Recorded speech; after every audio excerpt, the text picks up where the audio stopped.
Hey everyone, the dialogue here. So today's video, we're looking at Shannon Price. Who is Shannon Price? She's the ex-wife of Gary Coleman. Gary Coleman, who did this. What you talking about, Willis? What you talking about, Mr. D? What you talking about, Adelaide? What you talking about, Willis? What you talking about, Dad? What you talking about, Oscar? What you talking about, man? What you talking about, Willis? So Gary Coleman and Shannon Price were married for a short period of time. The relationship was tumultuous, was violent on behalf of both of them.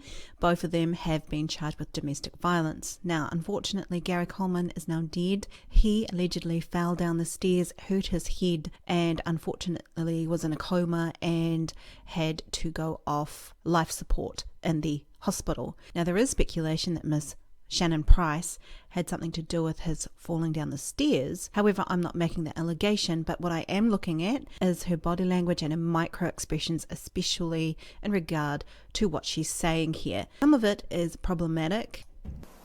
And I mean, I've had a lot of speculations out there. I've had a lot of people sit there and say, yeah, she pushed him, this and that. You know, people are so cruel, they don't even know. I was upstairs. He was downstairs. So that was a defiant look. I was upstairs. He was downstairs. Defiant. It's like a petulant child throwing back stones at people who are trying to ask her questions. Right there, that petulant look, absolutely 100% contempt with the raising of the lip and the smile line into a sneer. How am I going to push him? Okay, that's a problematic statement. How am I going to push him? Typically, you would take it back into the past. How would I have pushed him? Am I going to push him? Brings it into the present, or brings it into the future. And that can indicate deception. You know, and that affected me more than anything because the scrutiny that just people come up with. The scrutiny that just people come up with. Again, just, the word just is a qualifying statement to qualify what she's trying to say. And it can mean deception as well. They're just heartless. They're just heartless.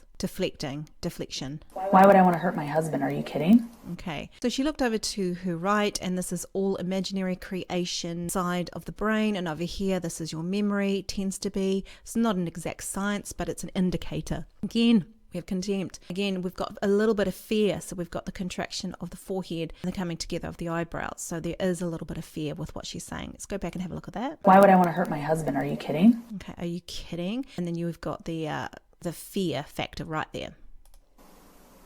You know, the doctors told us. And defiant. Now, she said, and the doctors told us head goes down. Did the doctors really say this? This is the first thing that you should be asking yourself. What's her baseline first, and then find out why she's putting her head down when she's talking about the doctors. That, you know, even if they had done surgery on him, he would have died. He would have bled to death during the surgery. It's a problematic statement right there. She stated, you know, the doctors told us that, you know, even if he'd done surgery on him, he would have died. So she said, you know, twice in the one sentence. Again, it's a qualifying statement to put it across the person who's listening to what she's saying. It's just qualifying what she's trying to portray. So in fact, she's justifying the reason why she pulled the plug on him. You know, the doctors told us, you know, even if they'd done surgery on him, he would have died. So she had to pull the plug anyway. That's problematic. And supposedly they also said that he would have bled to death even during the surgery. Really? Did he have very thin blood? It just doesn't sound scientific or how a doctor would put this information together. And they said even if they did take a chunk out of his brain, he would not be the same. He would be basically like Muhammad Ali.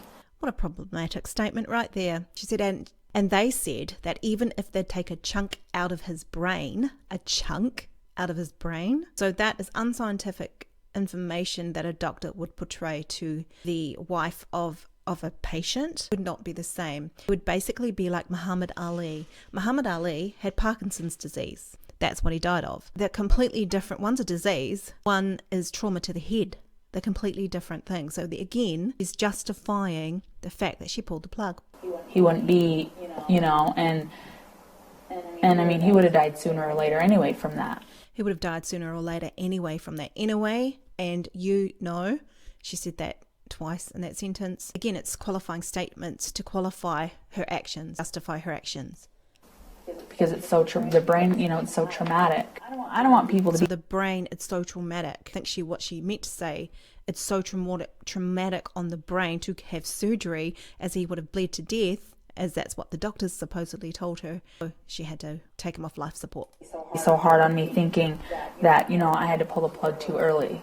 He wouldn't have made it anyway. His heart would have just given out. Again, so she's talking about his heart. Yes, he definitely did have a medical issues. He had, I think, a lung transplant. We definitely had medical issues, maybe had heart issues as well. But again, she's justifying the whole lot of scrutiny on her over what she did to Gary. Made it anyway. His heart would have just given out. He wouldn't have made it anyway. Kind of what you say that if you've taken something from the fridge, well, he wouldn't have wanted that piece of food anyway. It was old. And I don't want people to sit there and think I'm a bitch and that I didn't care about him.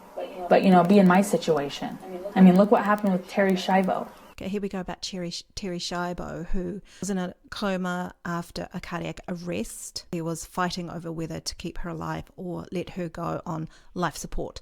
I always think of her case, always when it comes to this. So you have to ask yourself, does she really care about Gary Coleman being in that particular situation where he's in a coma and won't come out of it? Or is she thinking about herself, how she's feeling about all of this? I mean, Gary was gone. His eyes were dilated. He was just gone. I mean, Gary was gone. His eyes were dilated. He was just gone. He was just gone, raising of the shoulders, sort of nonchalant about the whole affair of Gary. Interesting. And he's done a lot for me. He bought me a car. He bought her a car. He chose to do. Again, justifying, qualifying the whole scenario, which he chose to do. It's information that is unnecessary. Did we really need to know that he bought her a car because he loved her that much? Which I never asked him for, and I thought that was very sweet of him to do that. Okay, again, that's qualifying. Did we really need to know that he didn't really have to do that for her? So, all in all, what I can say about Shannon Price is that there are a lot of indications of selfishness or narcissism here. There's not a lot of care for Gary Coleman, her husband, who died basically in front of her, but there's a lot of selfish care going on. A lot of what she said was really problematic. The way that she's speaking about how the doctors spoke about Gary, talking about Muhammad Ali as though he's in the same category as Gary Coleman. They may have the similar skin color, but that's about it. Also, talking about Terry Schiavo, the amount of qualifying statements she used, justifying statements. The biggest cause of alarm really is just the fact that there doesn't seem to be a lot of care for Gary. Am I saying that she had anything to do with him being pushed down the stairs? Not at all. He could have fallen, and that's just her relationship with him, that there was some care but not a lot of care between them. Thanks for listening to my analysis of Shannon Price. You can see more of her online in the link below. Thanks for watching. Please like, subscribe, and ding my bell.